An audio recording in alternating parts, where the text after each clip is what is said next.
The First Men in the Moon by G.Wells. Chapter 4. Inside the Sphere.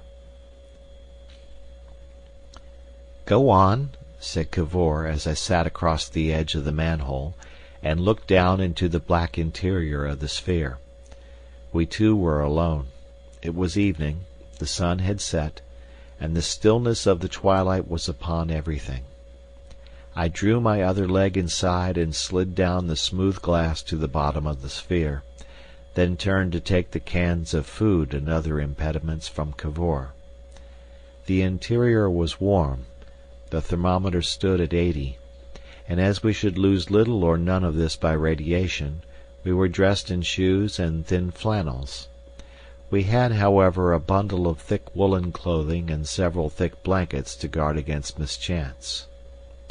By Cavor's direction I placed the packages, the cylinders of oxygen, and so forth, loosely about my feet, and soon we had everything in. He walked about the roofless shed for a time, seeking anything we had overlooked, and then crawled in after me. I noted something in his hand. "What have you got there?" I asked. "Haven't you brought anything to read?" "Good Lord, no." "I forgot to tell you, there are uncertainties. The voyage may last, we may be weeks." "But—" "We shall be floating in this sphere with absolutely no occupation." "I wish I'd known." He peered out of the manhole. "Look," he said, "there's something there." "Is there time?" "We shall be an hour." I looked out. It was an old number of Tit-Bits that one of the men must have brought.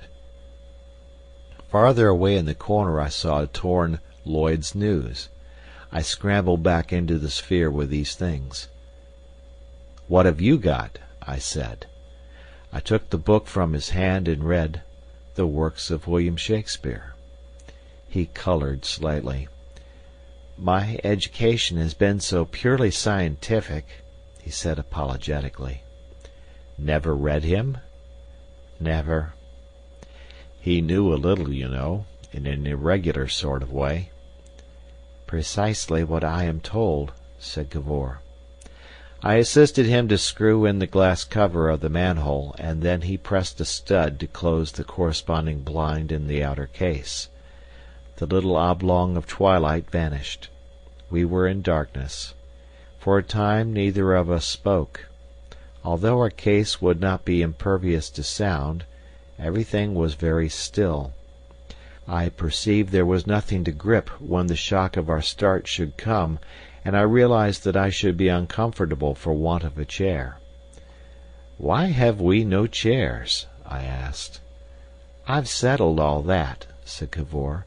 "We won't need them." "Why not?" "You will see," he said in the tone of a man who refuses to talk.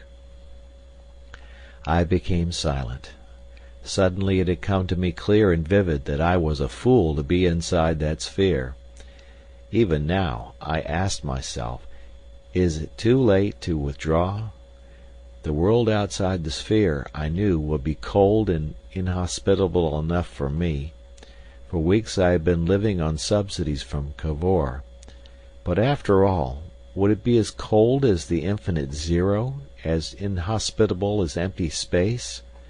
If it had not been for the appearance of cowardice, I believe that even then I should have made him let me out. But I hesitated on that score, and hesitated, and grew fretful and angry, and the time passed. There came a little jerk, a noise like champagne being uncorked in another room, and a faint whistling sound. For just one instant I had a sense of enormous tension, a transient conviction that my feet were pressing downward with a force of countless tons. It lasted for an infinitesimal time. But it stirred me to action. "Cavor," I said into the darkness, "my nerve's in rags. I don't think—" I stopped. He made no answer. "Confound it!" I cried. "I'm a fool! What business have I here? I'm not coming, Cavor. The thing's too risky. I'm getting out." "You can't," he said.